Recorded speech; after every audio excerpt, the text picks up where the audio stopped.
No a máme tady další víno a tím je víno z moštu jablečno-višňového, takže takový můj malý pokus. Láhve máme vyčištěné, korky máme spařené,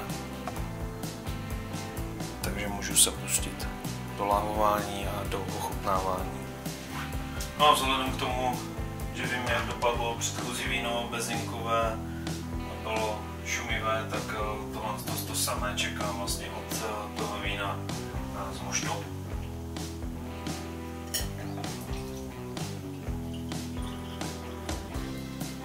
No a překvapivě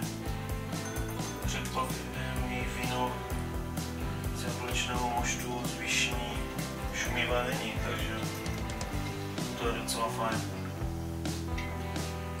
Uvidíme, jak na to bude chuť. Počítám s tím, že bude určitě hodně suché a že ty jabka tam budou hodně cítit a vyšeň spíš možná než někde na konci.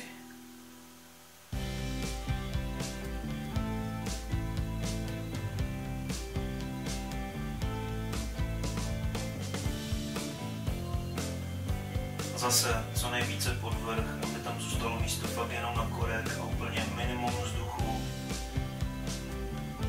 ať se víno nezkazí.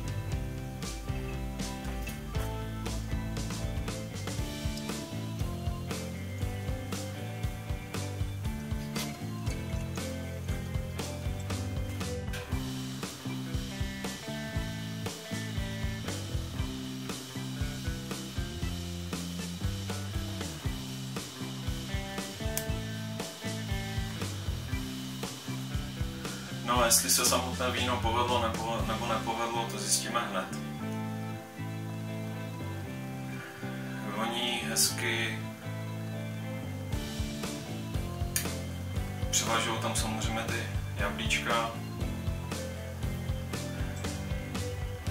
Cítím, že má v sobě hodně alkoholu, ono jde to vidět i na skleničce a jakmile s vínem lehce zamícháte, tak vlastně na těch bocích se tvoří takové jakoby mapy a stéká to pomalu.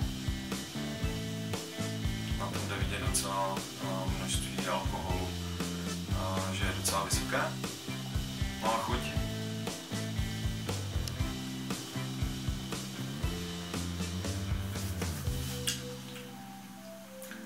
Chuť je taková hodně svěží. Je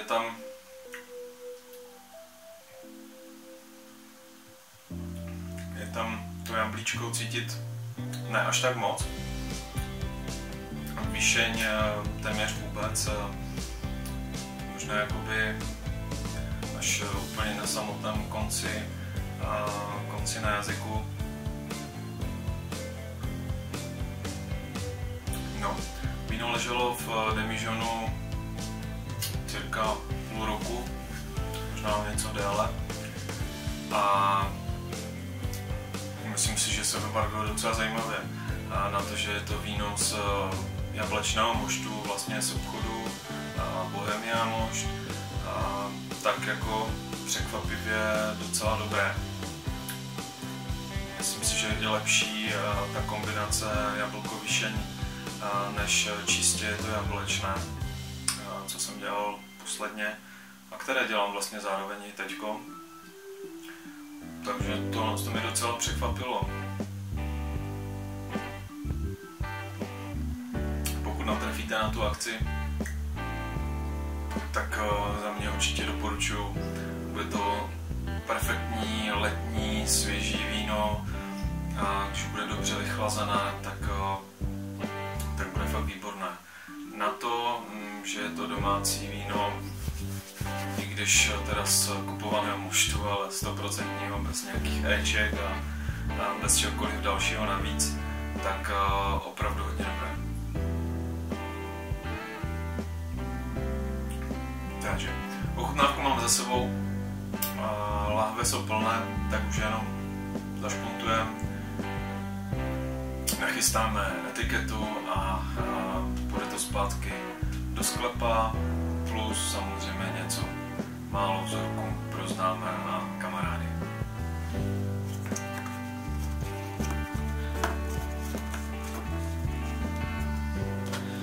teda opravdu jsem docela mile překvapený. Nevím, jestli je to tím ležením ve sklepě, protože to víno, měl jsem z něho trošičku obavu, jak to vůbec bude chutnat, ale nakonec ten výsledek, ten mi hodně chutná. Suché, svěží,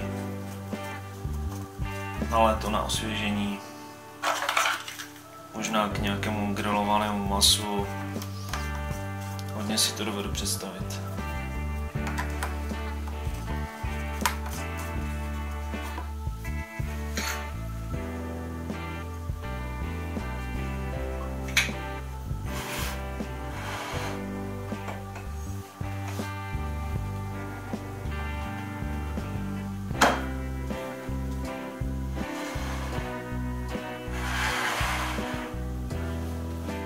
No, jak jsme na tom s alkoholem, tak to hned zjistíme.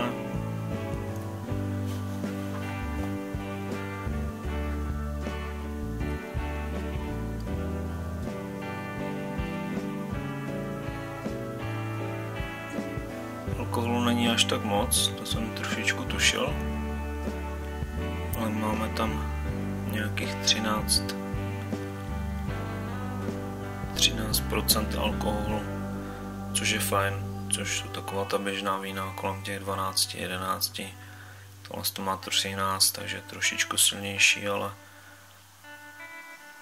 fajn, stejně jako chuť. No a teď přichází na řadu moje nejoblíbenější víno, a to je víno ze zeleného čaje, brusinek a rozinek. A podle všeho bude opětovně perlivé, ale věřím, že bude perfektní.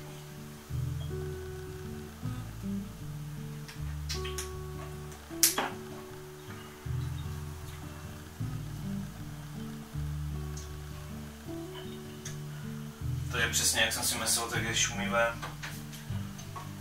Nicméně, jak jsem teď nasal trošičku do pusy, tak je opravdu bombovní.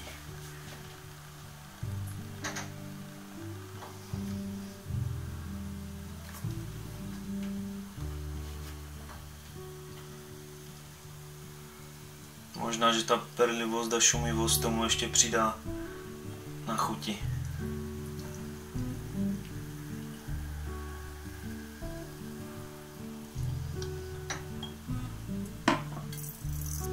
Tohle bude dobré šampaňské.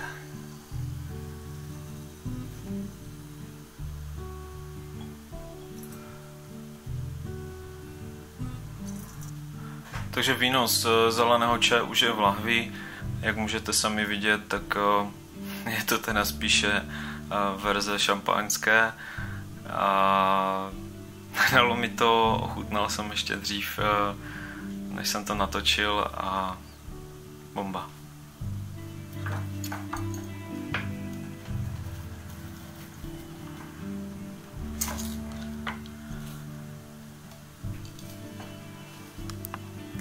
Tak a ochutnám teda to nejlepší víno, co jsem zatím asi dělal, ať už co se týče surovin, nebo asi možná i co se týče chuti. Chutnal jsem teda už mimo záběr. Ta vůně opravdu hodně po brusinkách. Alkoholu já počítám, že bude mít určitě kolem těch 15-16%, no tím, že je ještě trošičku sladší, tak se to nedá změřit přesně, protože ten cukr to měření vlastně hodně ovlivňuje, když teda pominu nějaké laboratorní měření, ale to v domácích podmínkách samozřejmě nejde. Takže vůně brusinková, hodně cítit alkohol a chuť. Chuť opravdu dokonalá. Je teda šumivé, díky tomu, že jsem ho dal včas do demižonu a uzavřel. Možná vyzkouším i verzi shampoos, kdy někdy, jak budu dělat tohle víno, dám do několika lahví předčasně, tak aby z toho bylo klasické šampáňo.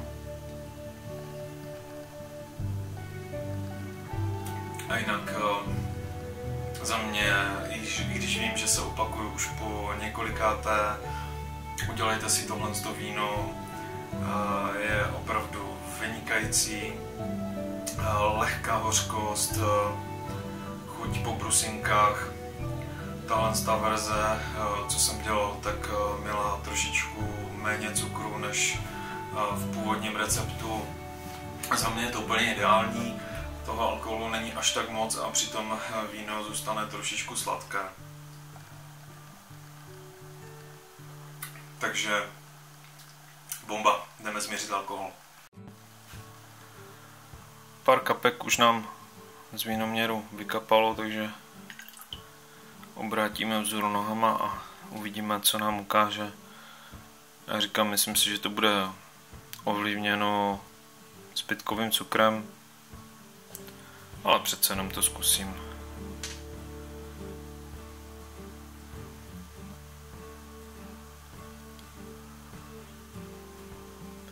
Ono většinou to ukazuje hodně přes, pokud tam je toho cukru hodně.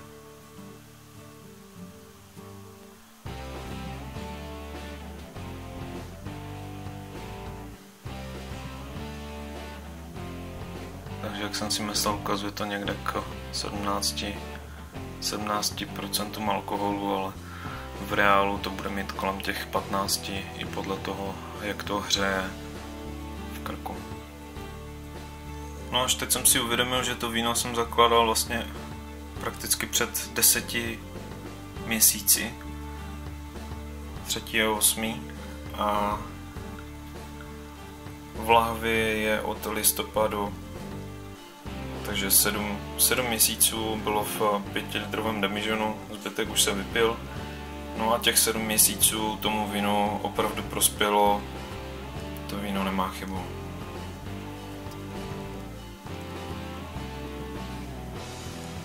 Takže kdybych nevypil těch 10 lahví předtím, tak tady dneska máme podstatně více. No a jako poslední přišlo na řadu víno z révy.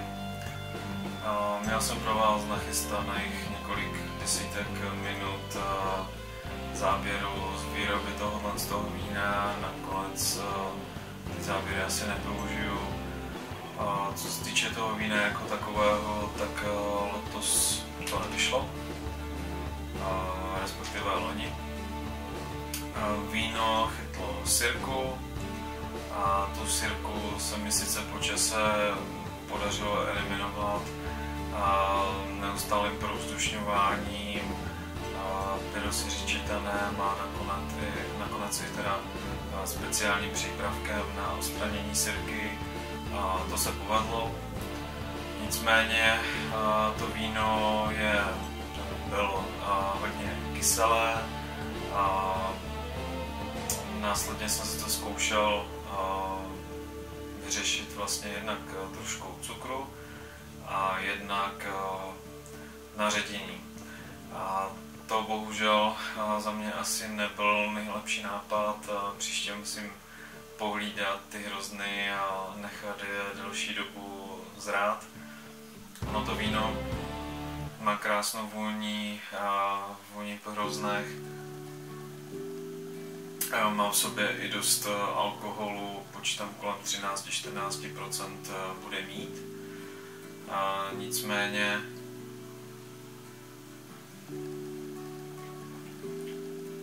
chuťově je hodně suché. Alkohol tam jde hodně cítit.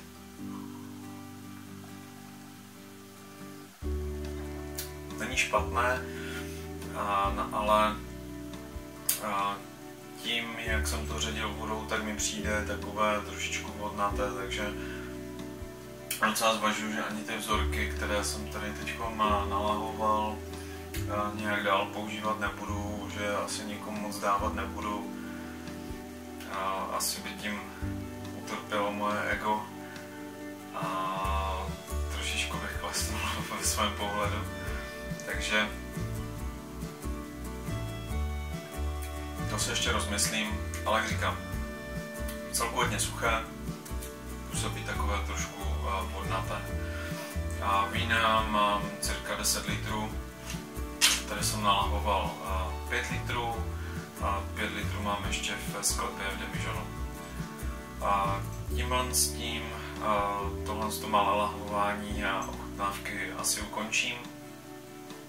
Zvažoval jsem ještě nad šípkovým vínem, ale to je relativně mladé a nechtěl bych, aby mi ty lahve potom střílely, takže nechám ho ještě odpočívat ve sklepě. No a aktuálně, co se týče vína, tak mám tam nějakých asi 20 litrů šípkového, které odpočívá v jednom Demižonu a cirka 10 litrů, 5 až 10 litrů šípkového z druhé várky. A to je hodně dobré, to se mi povedlo. Video jsem netočil, nechám si to na letošní podzim. Zkoušel jsem 2 druhy receptů, ten jeden, ten za mě nic moc, víno bylo hodně kyselé, takže jsem to zase potom musel dohánět cukrem a naředěním, plus ještě další šípky, které jsem měl v rezervě, takže ten recept určitě nebudu používat. A na druhou stranu je dobře, že jsem to video možná i natočil, takže letos natočím s výrobou šípkového vína, ale s osvědčeným receptem, který se mi letos myslím si, že povedl. Dále mi tam ještě čeká víno čistě z jablečného moštu, bez výšní. To už mám taky odzkoušené, takže tam to bude jednoduché, kratičké video v podobném stylu, jako už bylo. No a mám zaděláno víno z bezových květů. Doufám, že letos se vyjde, že se povede. No a jak to vidím dál, momentálně nevím, na jaké ovoce mi zbyde letos čas. Chtěl bych hodně určitě ostrožínové víno. Když vyjde čas, tak i borůvkové. To, co jsem dělal, tak bylo opravdu výborné. Takže to bych chtěl taky. No, uvidíme dále, budu zkoušet nějaká různá, mám teďkom recept na nějaké kávové luxusní víno. Podle názvu teda uvidíme, jak bude chutnat ve výsledku. 100% si založím brzo dalších 15-16 litrů vína ze zeleného čaje. Brusinky už mám delší dobu koupené, takže počkám, až se mi uvolní Demižony a šopnu to tam. No a jinak ještě se mrkneme na etikety, nějaké korky, případně termokapsle. Už to sice v jednom videu bylo, ale zase pro krátkost a pro jednoduchost vám to ukážu.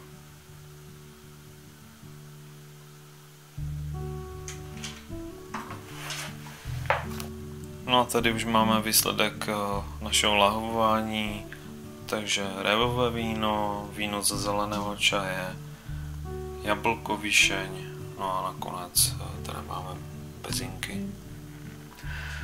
No a nyní přišel čas na samotné etikety.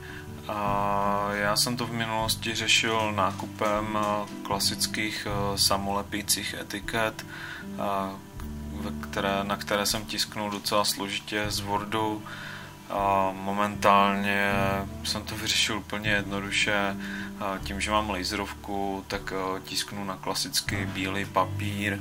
Jednak to vyjde levněji a jednak se to nerozpije po vytištění, takže etiketu si vytisknu ve Wordu na klasický papír. Do etikety mám přidaný vždycky QR kód, který si jednoduše vygeneruju na webu podle adresy, kterou mám na svých stránkách. No a odkaz vede přímo teda na moje stránky, kde mám prakticky postup výroby toho konkrétního vína. Mám tam nějakou tu historii s popisem, co jsem dělal, jak jsem dělal. Takže přes QR kód si to vygeneruju a vložím si to do etikety. Etikety je hotový, takže si hezky vystřihnu. No, za 5 můžeme nalepit na lahve.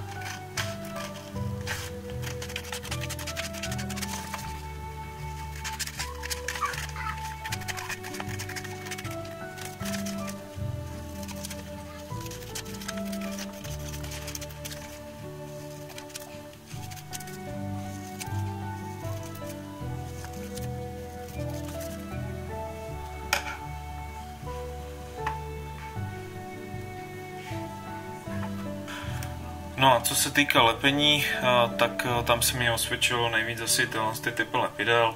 Drží to dobře na skle i na plastové lahvy, takže stačí jenom lehce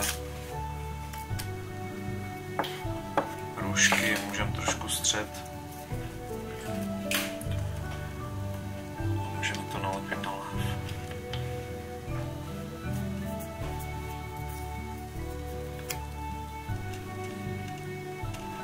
Takže takhle potom vypadá výsledek. Myslím si, že je to v pohodě, že je to hezké a je účelné. Každý si může potom přes QR kód prakticky otevřít na webu historii toho vína, výrobu a třeba jiné druhy.